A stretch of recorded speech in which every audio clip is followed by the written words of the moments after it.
Hello everyone, I'm Drunvalo Melchizedek, and we're here today to answer questions and answers again.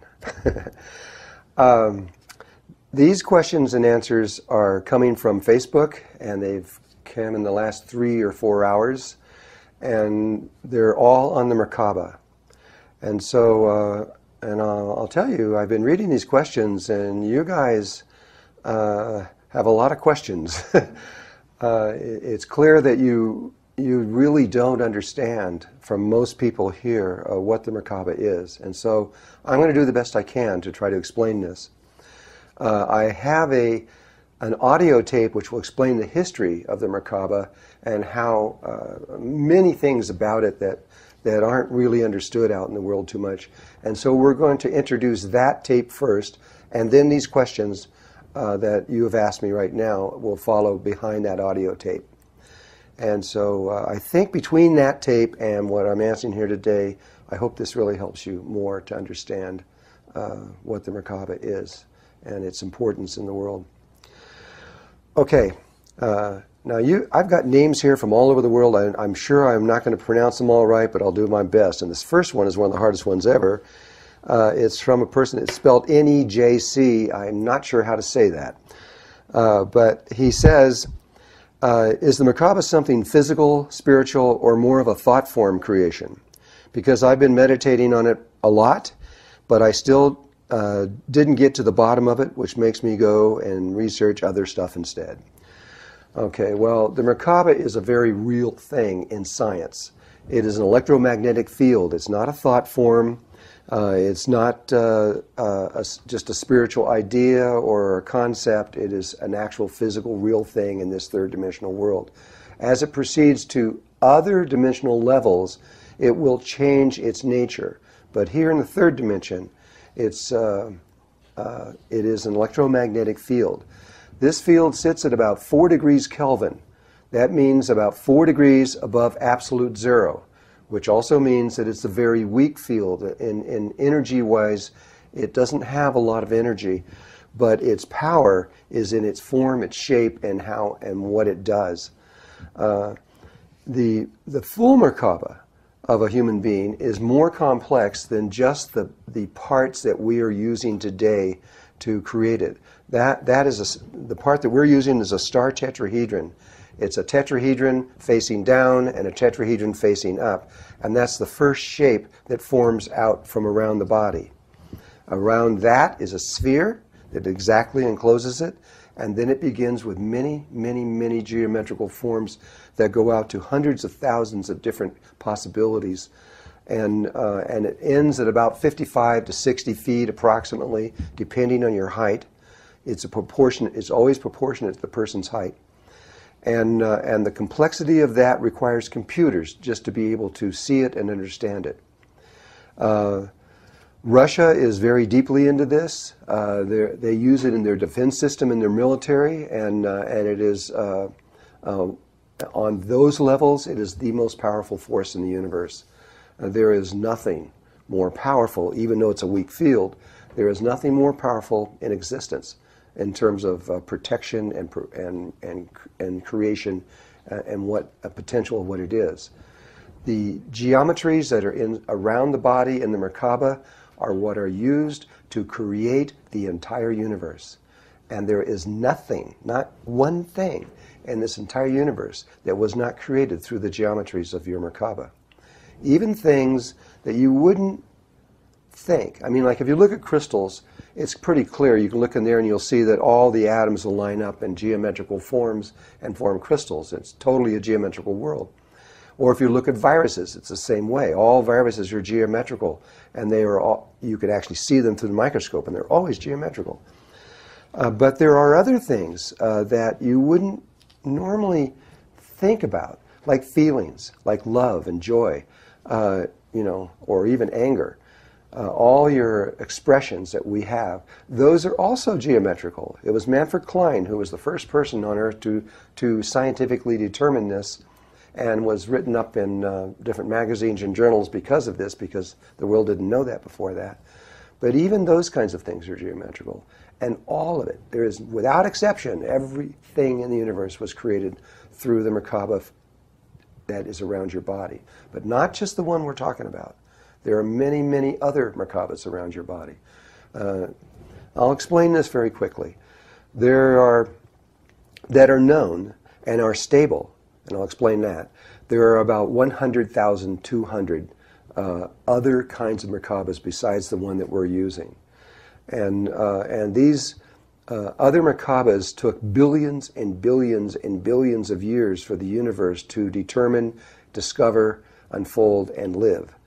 And they have been mapped, and they know, and the universe knows and understands what they are. And there are about roughly 500,000 more that are geometrically possible Merkabas, but they have problems. And some of these problems don't show up right away. There have been entire planets that have died from using a Merkaba that seemed okay, and then after maybe 1,000 years it changed in ways they didn't understand, and it killed them all. There have been many disasters in the study of Merkaba throughout the universe. Right now, we know what is stable. We know what will last forever, and the one that we're using is one of those. It's only of the 100,200. We're only on the second one, too. There's one more before this, which is a very simple one, which has been used by shamans and medicine men around the world for thousands and thousands of years. It's very simple. It's very limited. It will allow you to go into the fourth dimension, but only for a short amount of time. So it allows a medicine man to disappear right before you and then come back, which may seem like 10 minutes later, but he's been gone for a long time because of the differences in the time ratios between the third and the fourth dimension. But this one is, it's not the reason we don't use it at this point in time in history is because it will not allow you to live on the fourth dimension, and we need to go from the third to the fourth and stay there to begin our journey, which we're all going to make. And so the Merkaba that we are teaching now is perfect for that.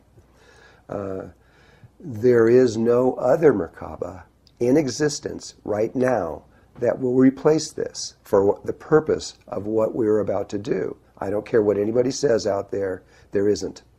There's many other shapes, there's many other ways of doing it. They may even seem like higher ones, but they're no good for this, what we're about to do. We have to be in tune with Mother Earth. She has a Merkaba around her. That Merkaba is a star tetrahedral Merkaba, and NASA has now been able to determine that. All the planets have star tetrahedrons, Merkabas around them, and so does the sun.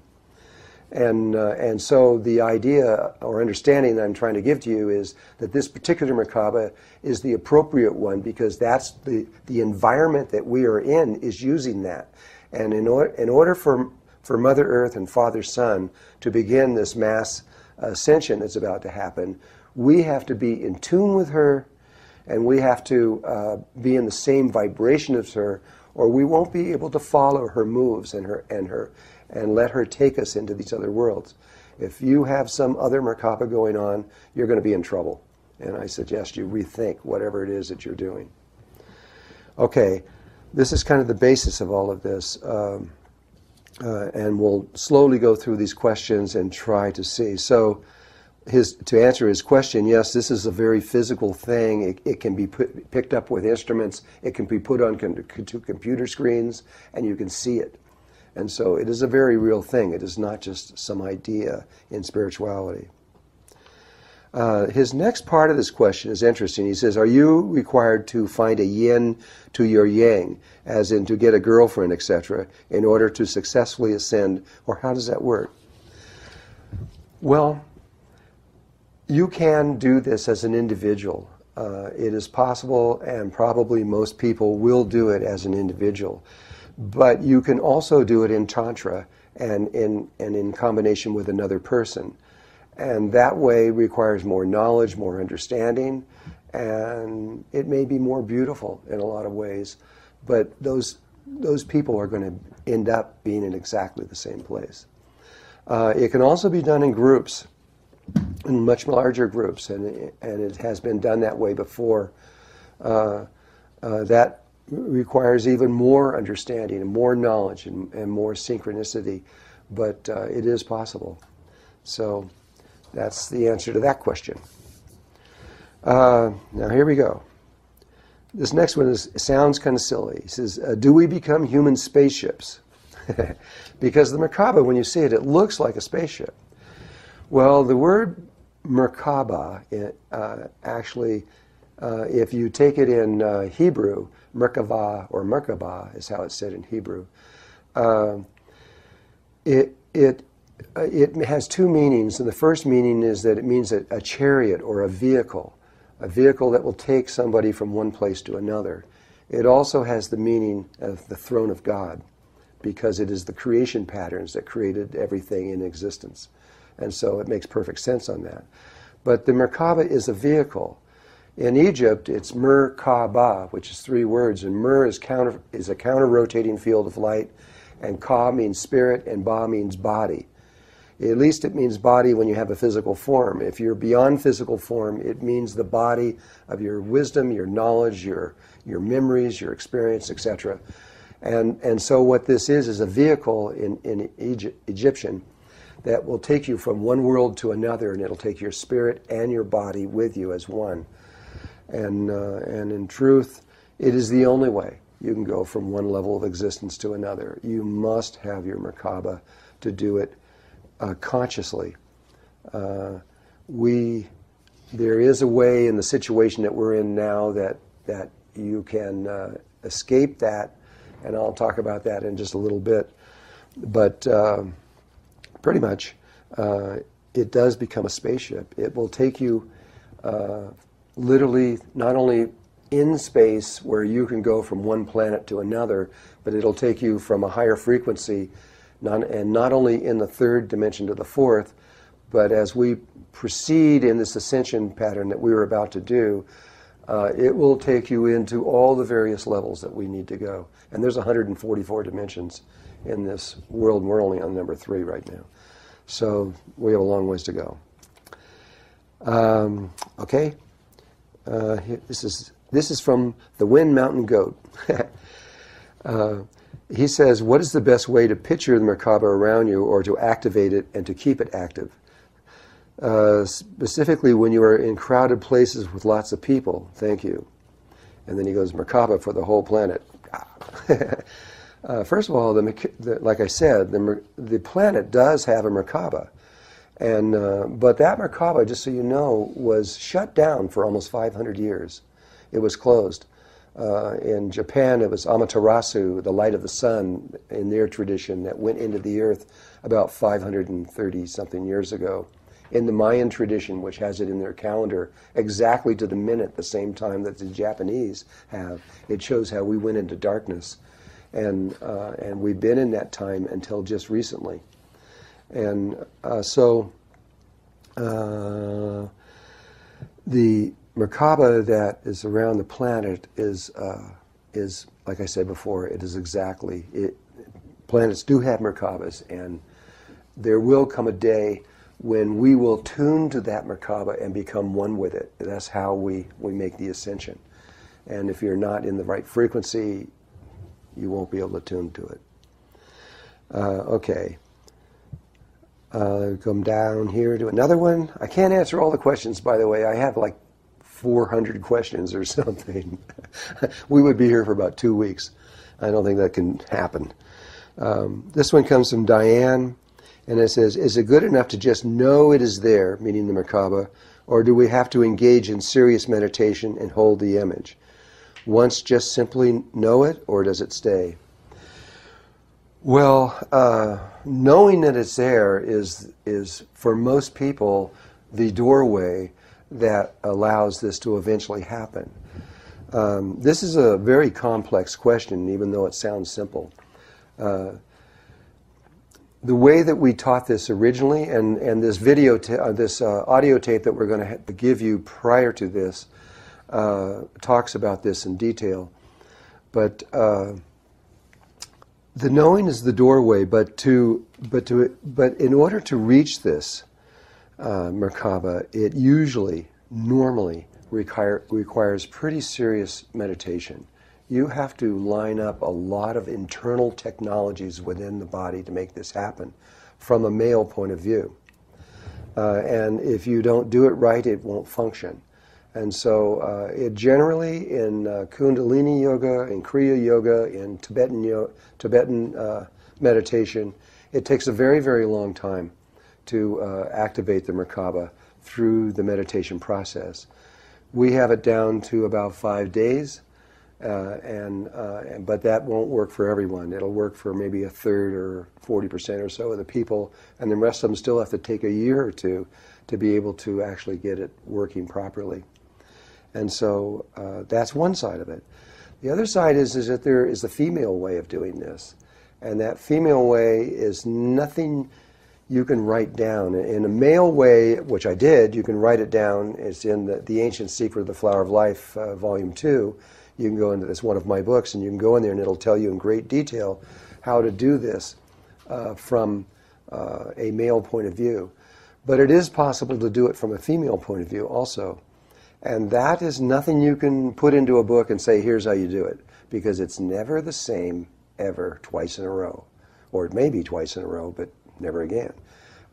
And so there are people in the world that have never been to teachers and have never, don't even know what the word Merkaba means, but they just are sitting in a bathtub having a good time, and when all of a sudden they start feeling this rotation around their body and they don't know what's happening, and bam, this thing comes out. It will sometimes happen automatically without any kind of stimulation whatsoever.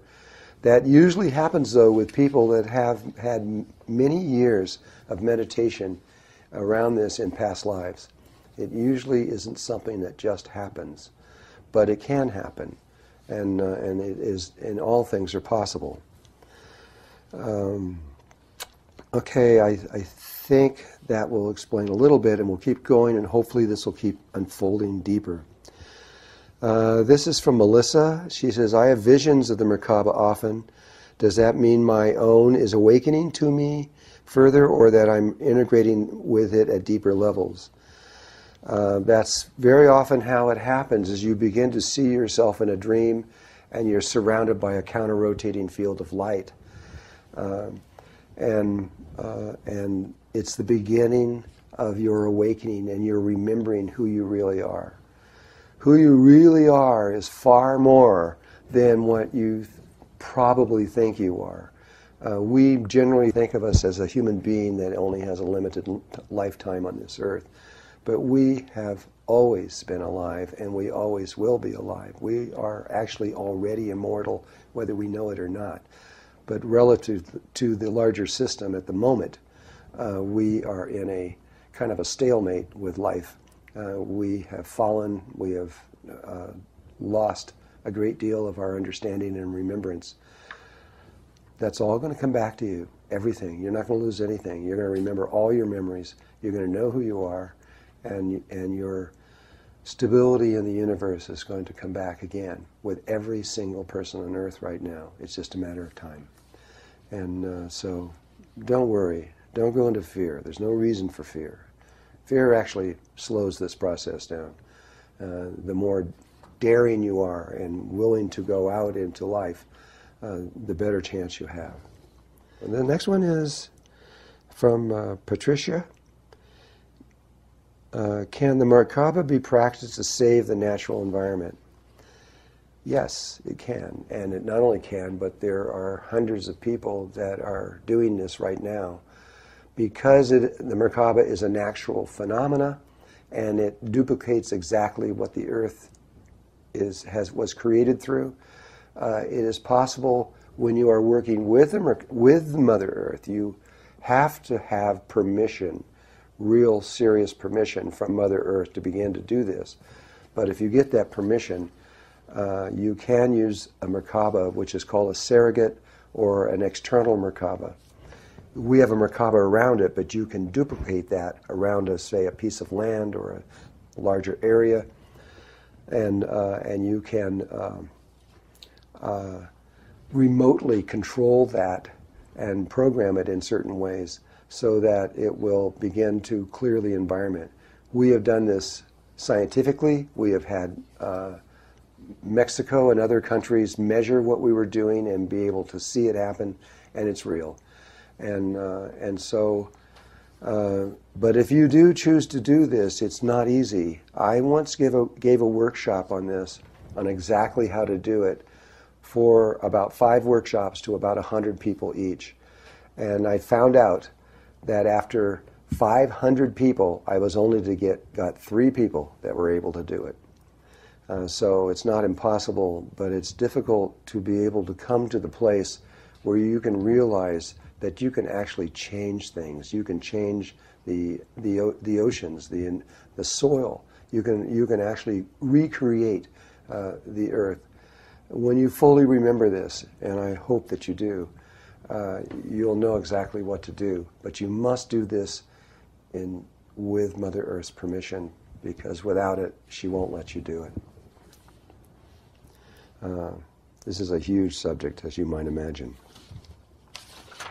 Okay, this is from Andrew, and he says, how does the Merkaba stabilize? In theory, does not the Merkaba always stable? Is it contingent on the stability of the vibration and consciousness of the user, or is that simply a matter of perception with regard to the interaction between the user and the Merkaba? You must have to understand, the Merkaba is not an object. Even though it is an electromagnetic field, it is a living field. It is alive. It's conscious, and it is your consciousness that is in that Merkaba. And so you have to understand that before I can even answer the question. And so in order to stabilize the Merkaba, it is your consciousness and your awareness that brings the stability to the Merkaba. We used to teach the Merkaba where you activated it through mudras and in a very specific way. This was through the Flower of Life. And we did that for many, many years. Now we have changed everything. We have been, by the Ascended Masters have asked us to go back and to begin to do this in the way that it was done a long, long, long time ago. And which is not starting with the Merkaba, it's starting with the heart. And from the heart we reconnect back through the tongue to the brain, and we establish a connection through the third eye. And then from there, these beams of light come out, and a sphere appears around you. A halo appears that science has now documented. And once you're in that state, the Merkaba happens automatically. You don't have to do anything. You just breathe in a certain way, and the Merkaba comes out. But it is a fully mature, stabilized Merkaba instantaneously. If you're doing it in the old way, where you're creating it through your own energies, that way the stability happens through the speed ratios that are used. You begin with a speed ratio of 1/3 the speed of light.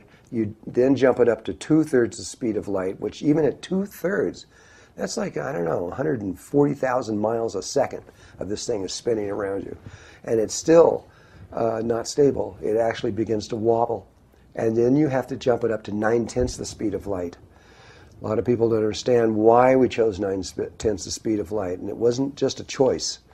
It was based on the reality again. Every single electron that's rotating around every single atom in the entire makeup of the universe that we are in is rotating at 9/10 the speed of light. It's not 9.1/10 the speed of light. It's exactly 9/10. And that's because it's a whole number fraction. And that's the only thing that life knows how to work with. And so we use 9/10 for the purpose of learning how to use it, not going beyond the speed of light, because that throws you into another dimensional world. And if you end up in that dimensional world without really understanding the Merkaba, that's a problem, because you don't know what you're doing, and you're not going to be able to you won't be able to stay there. And so you have to, we put it at 9/10 the speed of light so that you could be in this world, in the third dimensional world, and practice it and learn it and use it and understand how it works and make surrogate or external Merkabas and understand how they work. Begin to program your Merkaba and see how that works. So you can learn it and remember what it is, and then later, on what we call the 18th breath, that's when you leave. And that has never been taught by me, by the way, ever before. And even though there are people that say they're teaching this, but when you actually take the 18th breath, you're gone. Your body is no longer on Earth. So people who are giving 18th breath workshops and then everybody walks out of it probably didn't get it, because you would not be in your body and you'd be somewhere else. However, I have been given the instructions to teach the 18th breath very soon. It's pretty exciting, but you have to know a lot to do that. And so it isn't something you can just do or imagine. Okay, we'll go to another one here. This is Morris, and he's asking, can the Merkaba be used for time travel? Yeah, it can. When you enter into the Merkaba and you enter into the fourth dimension, you don't see the way you're seeing now with two eyes looking out like this. You see spherically in all directions at once, simultaneously. That's almost hard to imagine, but that's how you see in the fourth dimension. And in the same way, when you look at time, all things in this third dimension that we are in are polarized. And the polarization is between two poles, and with a middle in the middle. So you have hot water, and you have cold water, and you have warm water. But you also have a male and female and child. You have earth and sun, and you have the moon. And you can keep going on this, and there's billions of these polarities that are in every kinds of way. And when you look at space, you have the X, Y, Z axis of how we see space. When you look at time, you have the past, the present, and the future. But that only works in a polarity consciousness. As soon as you enter into this particular polarity consciousness, as soon as you enter into the fourth dimension, which is still a form of polarity consciousness, time changes completely. And you can experience any level of time in the past, the present, or future as you wish, as you eventually see. You can be anywhere in space, time, or dimension, or size. Size is actually more important than time, than space, or than dimension. Size is more crucial in the equation, which we don't even think about it most of the time. Okay, so the stability of this is done by your mind connecting to the Merkaba and causing it to move at 9/10 the speed of light. And at that particular speed, the Merkaba goes like a rock. It becomes stable. And that's why we do it. One of the reasons. Okay, this one is from Chris, and he asks about humic and fulvic acid and how does this help in the process, or do they? Humic and fulvic acid is pretty interesting because, and I really suggest you guys educate yourself about it, because it is probably one of the most important substances on Earth. It is all life on Earth that lived on the surface. As you know, all that DNA eventually goes down and becomes oil.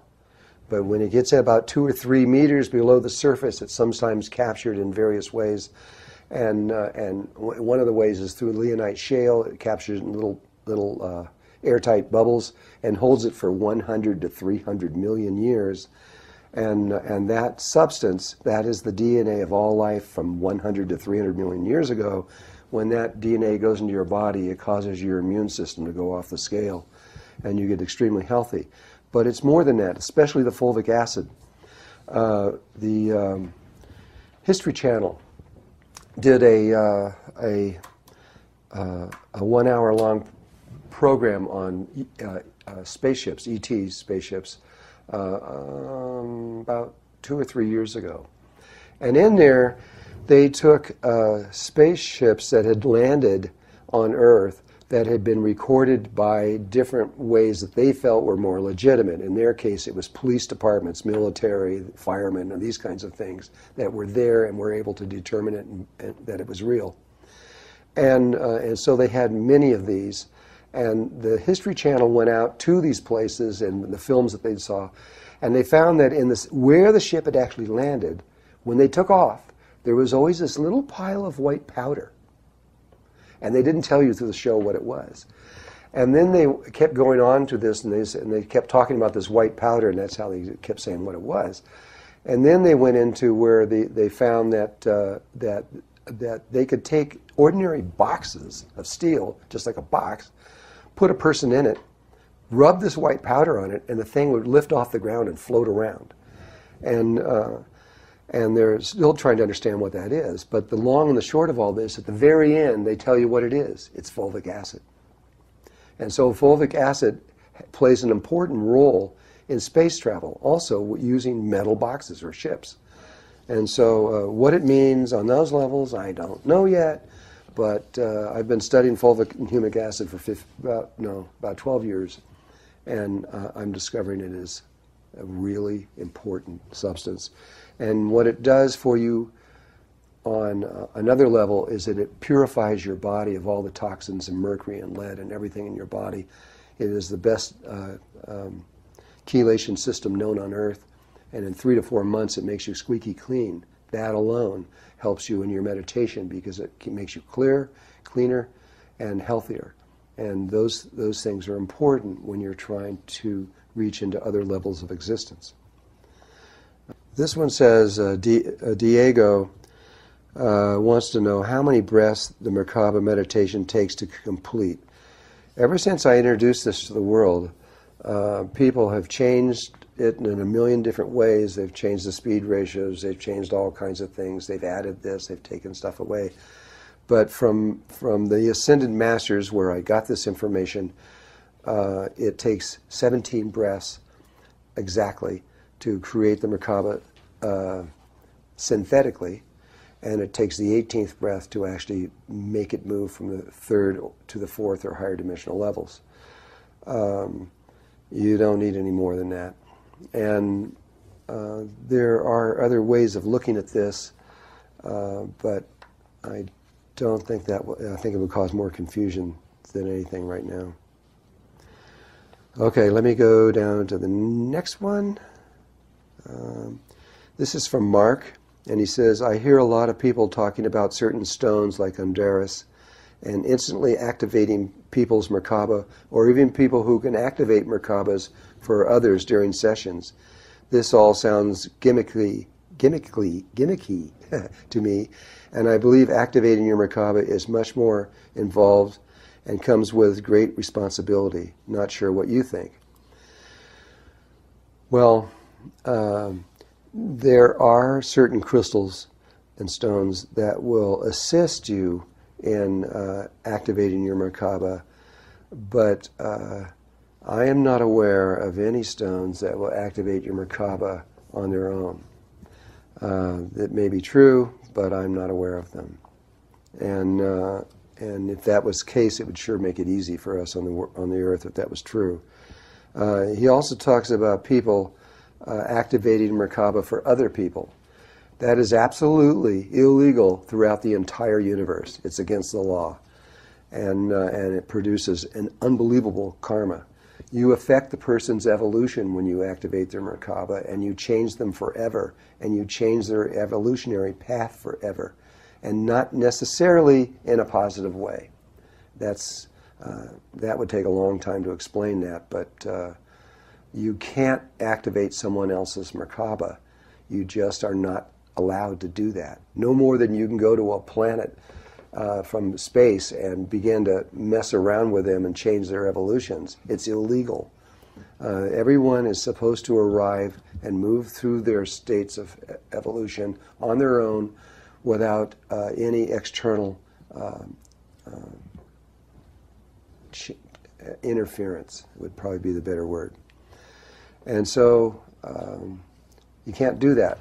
Now, after saying that, there is one exception, and that is if you're a mother or a father and you have children, and you're in a situation that is a life and death situation, and at no other time is this allowed, you can activate their Merkabas temporarily for the purpose of getting them through the situation that's happening at that moment. But even if you had 3 of your children and 1 of somebody else's, you weren't allowed to activate that other child's Merkaba, only your own. Those are the laws. I didn't make them up, and so, and all I can do is tell you what they are. It's now up to you to follow your integrity. Here's another question that Mark says. I try to allow people to think as they will.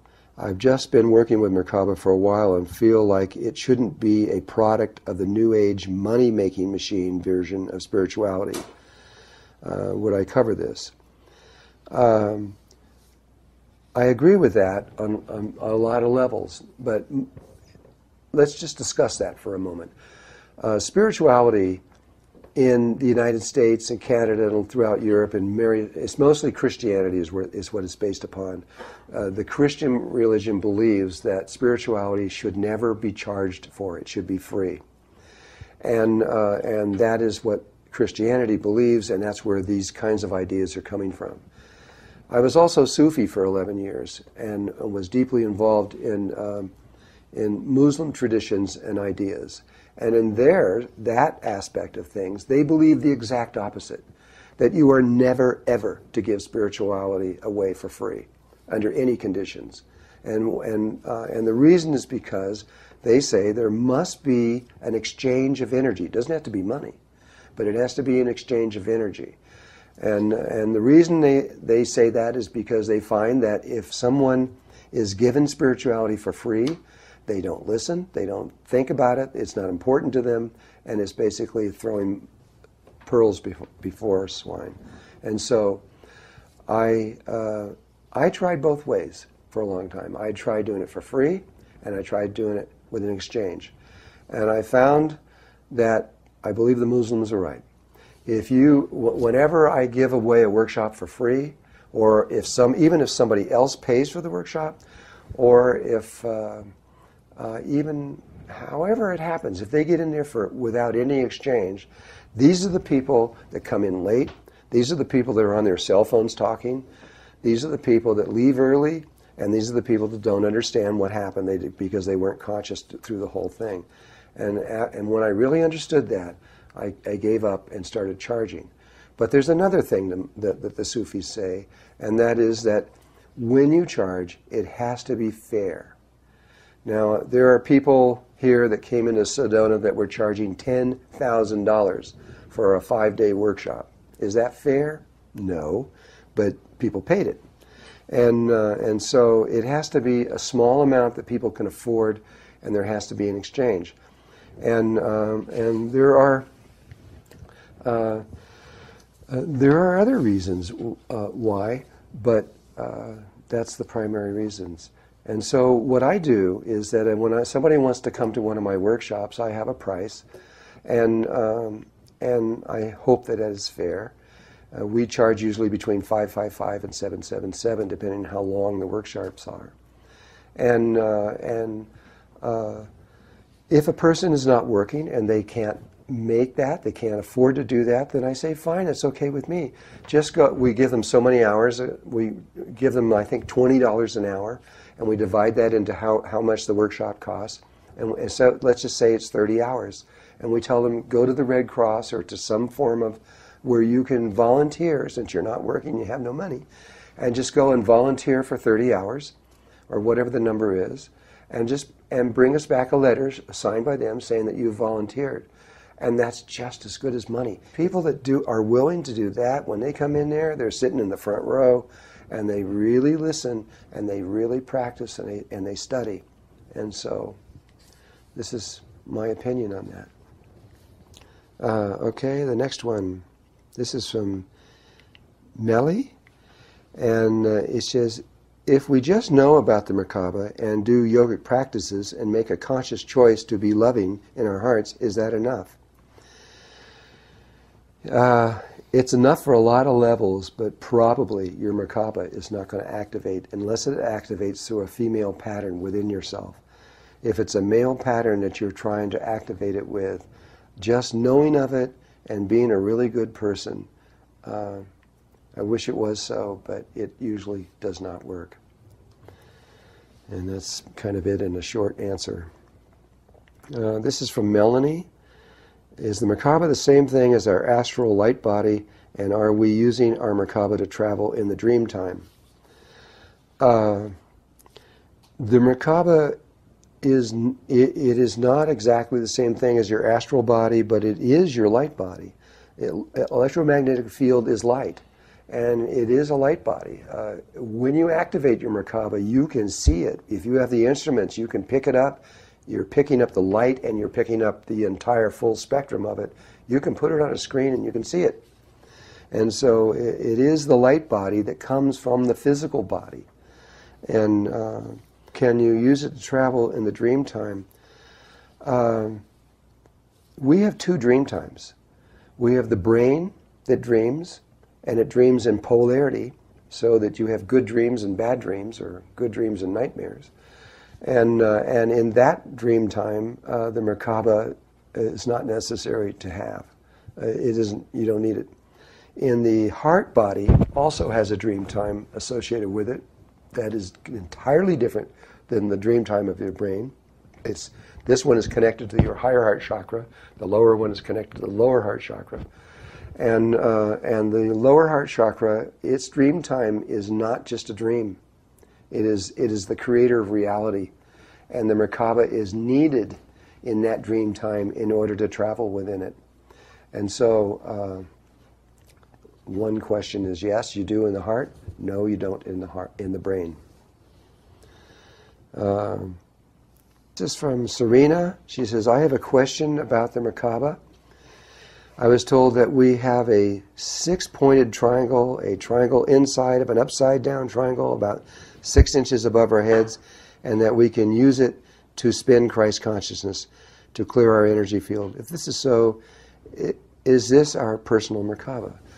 Well, you've struck upon it, but it's three-dimensional. It's not a triangle. They're called tetrahedrons. And again, if you really want to understand this in detail, read The Ancient Secret of the Flower of Life, because we detail this in great detail there and explain it all, and you'll be able to understand. But and it isn't just 6 inches. It's exactly 1 hand length above your head is where the tip of that Merkaba goes, and it's 1 hand length below your feet is where the other one ends below that.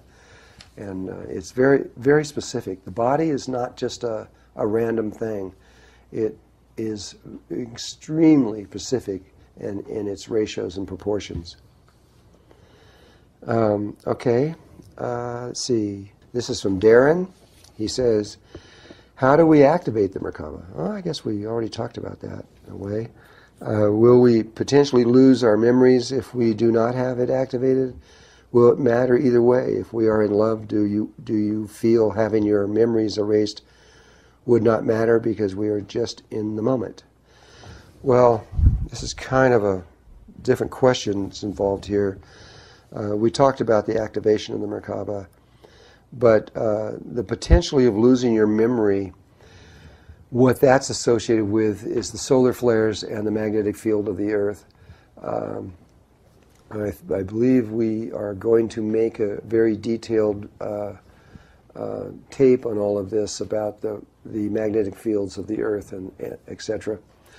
But what happened in Atlantis in our last time, and we're still suffering from right now, is that when the Earth shifted its axis, the magnetic poles went to zero.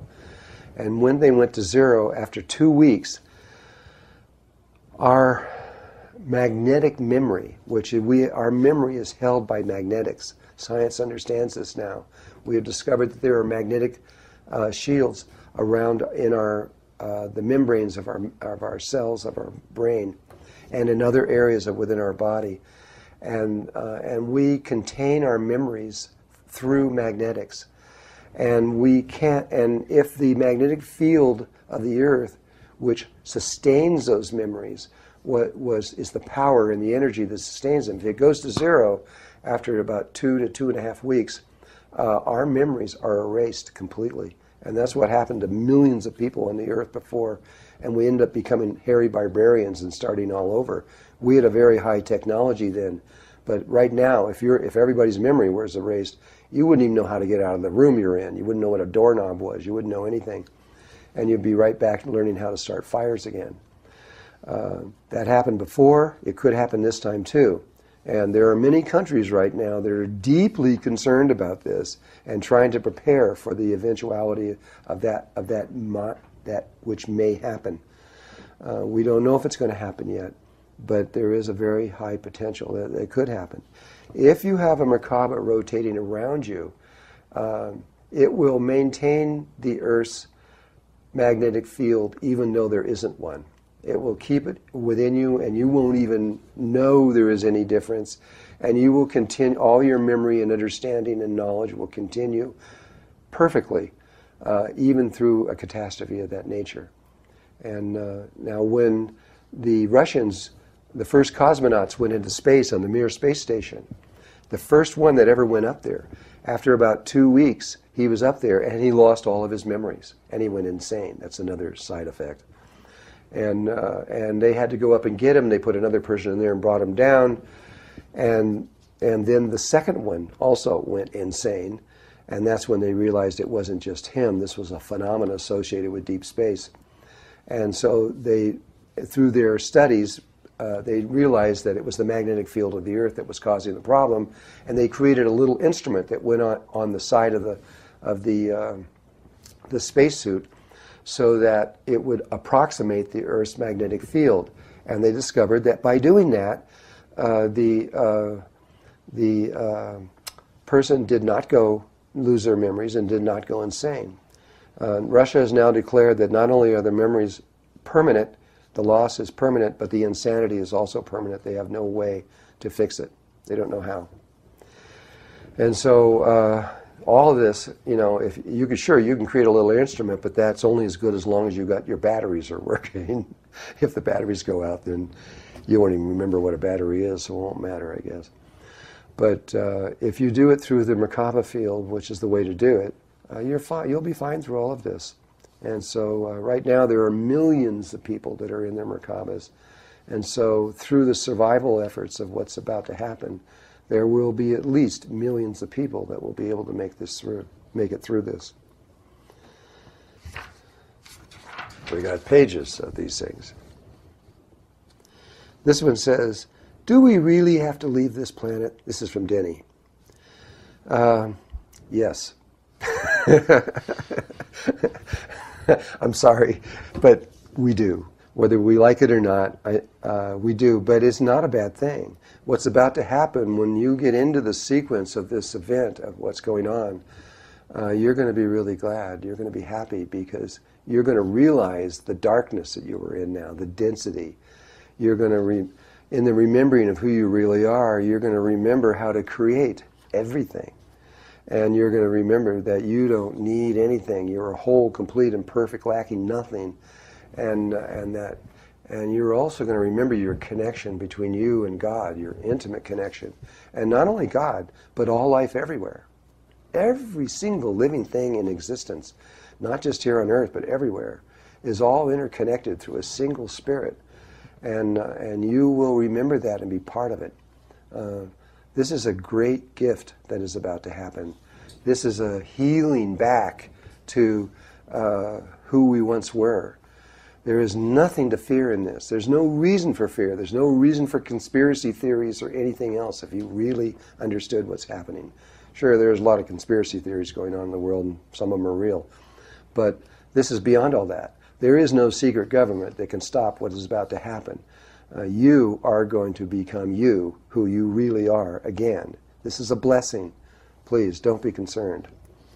Also, when we do leave this planet at the final, we're going to go through many, many, many stages of this, and so is the whole universe moving through all these different stages. Eventually, we're going to get to the 144th dimensional level. And once we get there, we're going to pass over to, we could call it the 145th, but it's really it's like exactly like music. The whole universe is like music. And so this is based on a chromatic scale of 12 notes, and we're on the third note. And in between each one of these is 12 overtones. And so it produces 12 primary universes, and 144 minus 12, 132 minor universes. And that's just the way it is. And we're going to experience all of these very rapidly, not over billions of years, but in a very, very short period of time. So, in the leaving of this planet, we're not only going to move through all these changes, but because of the nature of music, we're moving from what are called octave of universes, which is a chromatic scale really, to another chromatic scale of universes. It's the same thing repeating itself, only different. It's just not exactly the same, but almost the same in the way the laws work through all these different levels. And the whole universe is moving from there to here. It's not just us. It's not just humans or this planet. It's everybody. And as we do, we are going to be one living person as we make this transition from this world to the other. When we get to that other world, this universe will no longer exist. I know that's a hard one. It's hard to understand, but it will not exist because, and this is going to even be harder to explain, but it's just straightforward fact and truth. The outer universe never did exist. It never was. It is the best way to think of it is like a hologram, and that we're in like in Star Trek, like the holodeck. We are in, but it's not created by computers or anything else like that. It's created through our consciousness, our human consciousness. And we created everything. We created every planet, every star, every person, every rock, every single thing in the universe. And it's only consciousness. That's all it is. It's not made up of anything else. It's only consciousness. And because of that, we are going to revert back into pure consciousness, go into another way of doing it, and start all over again. And this is God doing this. This is the one source of life, of everything. And if you have a complaint about this, you need to talk to God, because there's nothing I can do about it. Okay. This is, I don't know, T-E-R-E, Tere, I guess, I'm not sure. She says, how do you know your Merkaba is active? Is the tube that you can see coming out from your third eye an indication that it is open? I think that's two questions. How do you know the Merkaba is active? That is difficult unless you have the computer mechanisms like Russia has to be able to see the Merkaba and put it up on the screen. And I believe NASA has this now also. But they've never allowed this out into the public. But without that, there are some people that can see the Merkaba.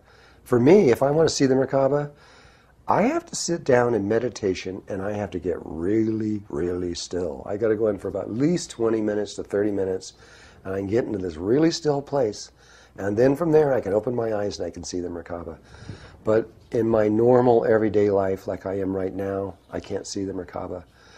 But there are, you can use dowsing rods, and you can use the dowsing rods, and right when you come up to it, you'll be about 25, 30 feet away from the person, which is the outer edge of their field, and you'll feel it open up. And that's when you can tell. You can use that to do it. You can use pendulums, and you can use other intuitive ways of knowing that it's there besides seeing. So you would have to find someone that can do that. If you want me to do it, it takes a long time for me to know it. It's beautiful when you see them. They're amazing. The colors and the changing of the colors and what's going on in them. They're so psychedelic. And they're so beautiful. It's inspiring to see them. It changes your whole belief in the reality the first time you ever see the Merkaba. Okay, I'm going to drop down to Christiana. She says, would you say it is the only way for a specific result, or are there many ways to do the same thing? There are slightly different ways of doing the Merkaba that have been discovered around the universe, not just here. And in the Merkaba you have 17 breaths. The first 6 breaths are balancing your energies and purifying your chakra system and everything before you start out. There are lots of ways of doing that. You can actually take that system, throw it away, and put other ones in. We chose that one because it is used more than any other system in the universe, because it's very simple and it works perfect. And that's why we just used it. That's why the Ascended Masters used it. To change the nature of how to activate a synthetic Merkaba, which is what most people in the world is doing right now, that is dangerous. That is extremely, extremely dangerous to do that. I would basically just simply say no, don't do it. The tube that she is talking about coming from the third eye, you actually have, in order to activate the third eye, there are 8 beams of light that have to come out of your pineal gland. They're visible. You can see them with just a little bit of training. If you can see auras, or if you could see the prana fields around people, and if you know dowsing, it's very easy to teach those kinds of people how to see the beams of light. It doesn't take very much. You have to know something exists before you can see it. It's a funny thing. You really do. Magellan, when he in his ships, proved that a long time ago. So this sphere around, you have a glowing sphere when your heart is connected to your brain, and there's these tubes that come out that we were just talking about. One of those tubes comes directly out of your third eye, which if you take the tip of your thumb and your longest finger and you put it on your chin and your nose and then go up like this and rock it over, that's where your third eye opening is. I don't care what you think it is somewhere else, that's where it is. We can scientifically show that. And this is the place. And you're actually, when you open your eye, there's a tube of light, and you're looking out through a tube of light. You're looking from within it out. And so some people can see that tube, and some people can't see that tube. It's just a phenomena, and it's just part of meditation. It's okay. This one is from Maria, and she says, how do you keep the Merkaba in good shape? That might seem funny. It might seem, if the Merkaba was created synthetically, that's one thing. If it was created naturally, which is what we're now teaching how to do it, it's different. If it's a synthetic Merkaba, and if you don't give it attention every single day, after 47 hours it will die. It will just, it's just like a living thing, and it needs to be watered every day. You know what it's like? It's exactly like a little tiny tree. You plant a little tree in the ground, and you give it water. And you keep watering it every day, and it keeps getting bigger and bigger and bigger. After about 2 years, the tree is up higher, it's stronger, its roots has reached down in there, and now it's connected into the earth in such a way that it can get its own water, and you can stop watering it because it'll keep growing. And the Merkaba is very similar to that. You keep giving it prana every day and keep loving it, and it gets bigger and stronger and stronger and stronger, and after about 2 years it becomes permanent, and you don't have to do that anymore. But still, if you forget it, and if you just don't think about it anymore, another phenomena happens. Your Merkaba wants love. It wants to feel attention and love because it's part of you. It's like if you have your body and you never wash it or comb your hair or ever think about it ever again, you're not loving your body. And the same way your Merkaba wants love also. What happens if you don't do anything? The breathing tube, which if you put your thumb and your middle finger together, your breathing tube is that big around. If it was just around something that would just give it a little tiny bit of pressure, and so it's different. It depends on your hand size, how big your tube is. And if you don't give your Merkaba any attention after those 2 years, that breathing tube will expand, and it'll sometimes get about this big. It'll get huge. And it weakens it. It doesn't die. It will keep living, but it weakens its strength. And you can fix it very quickly. You just kind of pat your little Merkaba and say, oh, I love you, and give it love and breathe in it, and whoosh, that tube will go tight again real fast. But you have to give it attention. If your Merkaba was created naturally, and which makes it become permanent instantaneously, it's in the same place as a 2-year-old synthetic one, it still needs love. But so far, we haven't seen the expansion of the breathing tube. And so I don't know yet exactly what that means, except that it seems to be a lot stronger than a synthetic one in the way that it's created. Give me another year or so, and I'll be able to answer that a little bit better. This is from TJASA. Tajsa? I'm not sure how that's said. I'm sorry. When your Merkaba is activated, do you always necessarily have to feel or visualize it precisely during the meditation, or is it enough to just sense the swirling outside of the tetrahedrons? That's a really good question. There's different ways of seeing and sensing and feeling. There is a male way and there's a female way, and they're really different. The male way, you put those on a spectrum. Here you've got a long line here, the male way is over here and the female way is over here. The male way is very precise. The males are focused on seeing. They see. And so if you ask a male, a pure male, which there is no such thing, and there is no pure female, we're a mixture of both.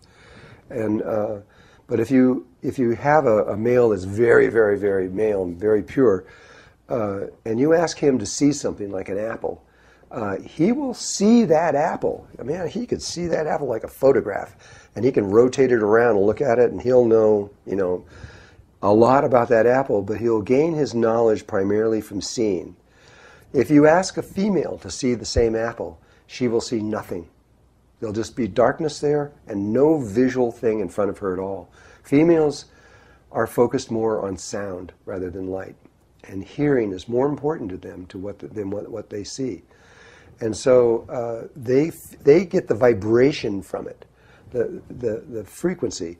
And they're better at getting information than men are from picking up. And so they don't see anything, there's nothing there, but they can tell you everything about that apple. They can tell you what color it is, what state it came from, who picked it. They can go on and on. They can tell you what it tastes like, how much it weighs. They can tell you anything about that apple, but they're not actually seeing anything. What I'm relating this to is there are 4 basic ways of seeing. There's male, there's female, there's both at once, and there's a 4th way, which is neutral. There are very, very few of those people in the world. The male way is what we just said. The female is just what we just said. But what most people do is the way we haven't said, which is both male and female simultaneously. Most people are a little bit of each, so they'll kind of see the apple, and they'll use female way of sensing and feeling to get information from it, and they extract in whatever way they can in that way. And then there's that 4th way, which doesn't see, doesn't sense, doesn't do anything. They just know. And so when you tell them to see about the apple, they can just tell you anything about that apple, and yet they don't see, sense, or feel anything. They just know. There are very few of those people on Earth, but there are other places in the universe where the whole planets are made up of people like that. Arcturus is one of those. They're extraordinary in their sense of development. And so, to be very specific with that question, in the Merkaba, you can sense it rotating around you. You can see it rotating around you. It's good if you can. It helps. It gives you more confidence in it. But even if you don't experience anything going around you at all, you're doing all the procedures, or you're doing everything right, but you can't sense anything, that doesn't mean a thing. It's still there. If you went through the steps, it's there, and it's there just as strong as someone who can see it. It just has to do with the way we sense and feel and bring information to ourselves. So don't give up if you can't see anything or feel anything or experience anything. It's still there. Okay, this next question comes from, oh boy, it comes from B-O-S-T-J-A-N, Bastian. And he says, what is the connection between Merkaba and planetary design of this solar system? How is the Merkaba tied to planets, and how is it utilized? How is it utilizing it when activation time takes process? There's a huge connection. Everything in existence has a Merkaba around it. Every single planet has its own Merkaba. Every single moon has its Merkaba. Every single sun and star in the universe, every big things, every single galaxy has a Merkaba around it. Little things, every little atom has a Merkaba around it. Every little rock sitting around has its own Merkaba. It's the nature of the reality. That is the projector system that created it, and that's why there's Merkabas everywhere, on every size. No matter how small you go, no matter how you big. So if you went to the biggest thing possible, you would just become one big Merkaba. If you know that, it'll save you a lot of time when you're trying to figure out physics and where this is all going. In one of the books, I think it was the first one, but it might have been the second one. In there we show sacred geometry, and we show a square around your body. There is a perfect square from the top of your head to your feet to out your hands. It's a near perfect square. And so that the height of the body and the width of your hands is identical, almost. It's within 1/10,000th of an inch difference between your height and your wing and your arm span. Now that's if you average 100 people or more. Because it is the Fibonacci sequence, which is approximating the golden mean, is the reason why there are differences between us, if you want to study that. But this square that's around our body, there is a circle that will go around that body that will form a golden mean ratio, meaning that the perimeter of the square and the circumference of the circle are equal. And when they do, that puts it into the golden mean ratio. And when you do, between that circle going around and the square going around, there's another little circle. And so there's a circle in there, and there's a circle that will fit around that. It's pretty interesting because the exact size of the Earth is the size of one of those bigger circles, and the size of the smaller circle is the exact size of the moon. It seems like a coincidence, but a pretty outrageous coincidence. But there were people that have thought about this since I wrote that book, and there was a man in England, I believe it was, who wrote a book. He took it off the market. I don't know if it's back on there anymore, but it's one of the more extraordinary books that anybody's ever written. He says, well, if this is true, let's see if it's really true. And he took all that he knew about sacred geometry, and he put it into a computer. Then he took everything that NASA had discovered about the exact size of planets and the exact size of the sun, and the orbits, like the Earth as it moves around the sun. He took the maximum orbit, the minimum orbit, and the mean orbit, the average, and those three things. And he plugged all those ratios and everything into all the entire solar system. And lo and behold, the entire solar system is based on perfect sacred geometry. And all of the size of every planet and even every little rock floating through space is around your body in the form of an electromagnetic field. It's already determined. And so, yes, the Merkaba plays a role in the entire universe. It's what created the universe. It is the doorway in. That's how we got into this holodeck, to be able to experience it. And it is the doorway out. That's why you have to know the Merkaba. To get out of here, you must eventually know the Merkaba. If you don't learn it here in the third dimension, you've got to pick it up on the fourth dimension. And you will. You'll know exactly what to do at the right time. We are far more than we know. We're not just human beings. We are incredible. We just don't realize it right now. Okay, I'm going to go to another one. This is so much fun. This is from Nadia, and it says, how do you know when you are ready for the 18th breath? Well, if you see a wave coming at you that's 1,000 feet high, you'll be ready.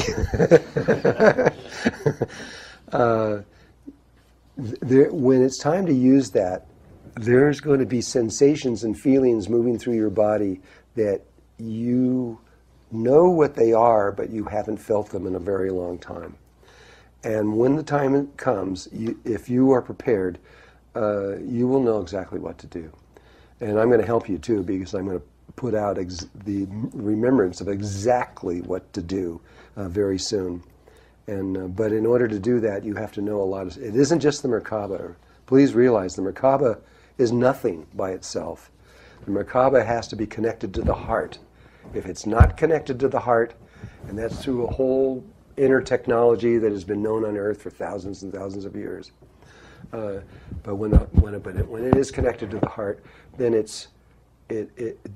then a new kind of awareness comes into you. Actually, a sixth sense appears before you, a new way of seeing that you didn't even know existed, but you remember once it happens, and that is the key to know when it is time to use that 18th breath. When it does happen, you will go into a ball of light, literally, and you'll go poof and disappear with your body. You will not exist on Earth anymore, not on this level of Earth. You will go in the fourth dimension of Earth. This is from Miranda, and she says, I have seen a large golden orb visit me after a friend's memorial. Are orbs also Merkabas? How does chakra meditation in alignment with bodily and planetary energies relate to Merkabas? I think I talked about that second half, but the first half of this about the orbs is pretty interesting, and I might as well explain that so you are clear.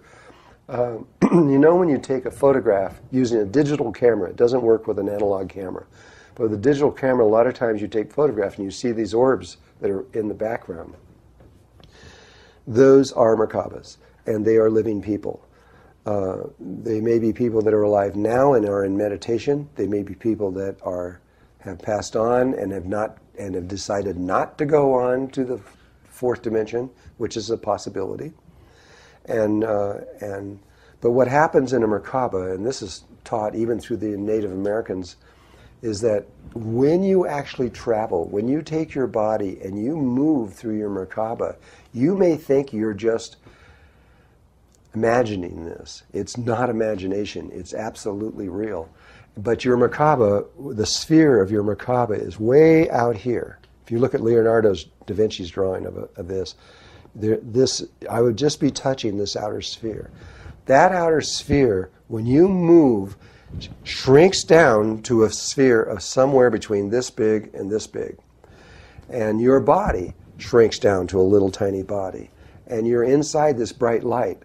If you could get right up to one of these little orbs and look right in there with an eye, you would see the life form that is associated with that Merkaba inside there. And they would be little. But that's only when they switch into movement. When they go back to their actual form, they will come down, it expands out, and they become, if it's a human being, then you'll see them as a human being again.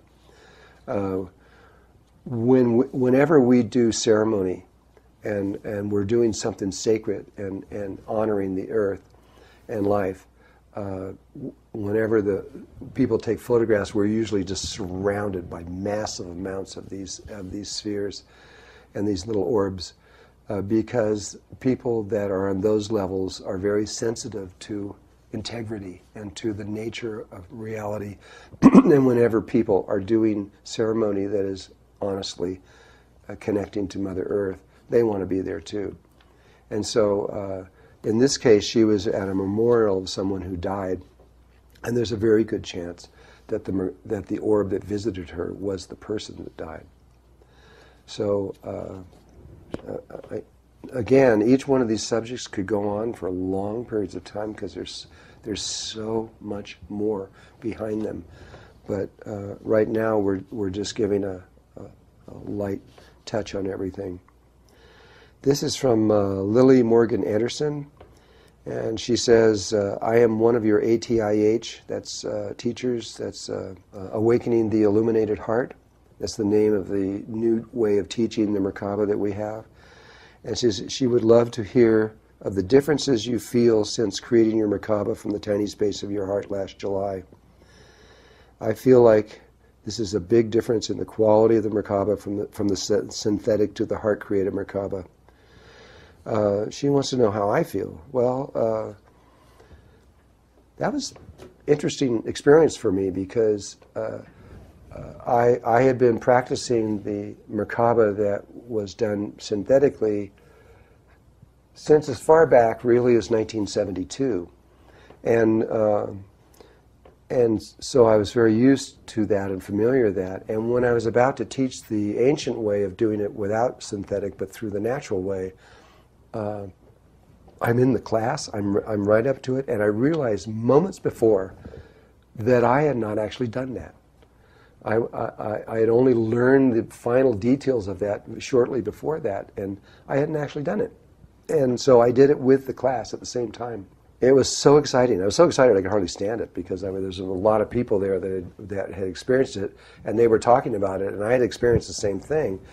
And it was really interesting to hear other people telling me what I was feeling. But the feeling is one of this, is that the synthetic Merkaba tends to produce many different colors within the Merkaba. And so, and they're constantly changing depending on what you're thinking and you're feeling, and also on your physical health. And but with the natural Merkaba, it's the same on almost everybody, and there was slight differences. It is so smooth that you can hardly feel it. It just feels just like this. It just is very, very smooth, and it is a gold color, and I can see these much easier, and it looks like they're made out of gold, literally, but it isn't. It's just the speed at which and the way that it moves. Some people see a blue light associated with it, and what they're doing through my, when I'm talking to them, trying to find out why, these are people that are extending their prana tubes higher to connect up into other levels within the range of their entire energy field, and that brings in prana from other levels of existence that is denser. When you're practicing qigong, for example, this Chinese method is really good, but what you're doing is you'll see them put their left hand usually behind their back, and they're pulling prana from nature, and then they're using it from their other hand. So they're using third dimensional prana. We are pulling prana from above and below and meeting in our heart chakra, which forms a sphere here and out to another bigger sphere, and that prana is fourth dimensional prana if it's connected one hand length above the head. I know that when China investigated our method of not qigong, but our method of teaching this, they began to say that what we were doing was just Western qigong. We were pulling in the prana, and from there you can use it. You can do anything you can do in qigong. You can do using this system. And you're pulling the prana from your heart chakra. It's incredibly dense. It's infinite. You never run out of it. And it's stronger than the prana that they're using from the third dimension. It's much more powerful. But you can even exchange that by extending your tubes up higher and connecting into higher dimensional levels. And that's okay to do. It really is. It's weird. It's not okay to connect into those levels at our age, you might say, at where we're at in the evolutionary thing, because we're not prepared for it. But we can breathe from there. And so some people do that. I did it for a long time, and now I decided to stay right here on this earth and move with you guys and use the same thing. And so I use fourth dimensional prana also. But you might see a blue tinge in your sphere if you're doing something like that. This is almost a letter. I guess I'll read it. It says, and I don't know who it's from. Didn't leave a name. It says, Dear Drunvalo, I have been introduced to your work 1 year ago and have been watching many of your online videos. I have a question regarding the Merkaba and the upcoming earth changes. In the last Q&A video, you mentioned that we really need to activate and become aware of our Merkabas in order that we will be able to recreate our bodies in the fourth dimension. At the same time, later in the talk, you say that everyone will be okay and will move on with the earth into the fourth dimension and beyond. My question is, how will those that do not become aware of their Merkaba be okay during this upcoming change? I know that most of my friends and family are not interested in the Merkaba science. This seems like a contradiction that I would like clarification on if possible. Thank you so much. Okay. I'm really, again, when I'm talking about subjects and I'm not quite clarifying everything, these kinds of things happen. Ideally, you want to know their Merkaba, either synthetically or naturally, and naturally is the ideal thing of all, and it's connected to the heart. But what does this mean when I said everything will be okay? Okay, in order to explain that, There, right now, are 3 ways that you can leave this earth. 3 possible ways. There may be a 4th one coming up soon. We don't know. It's possible. But right now, at this moment, there's 3 ways.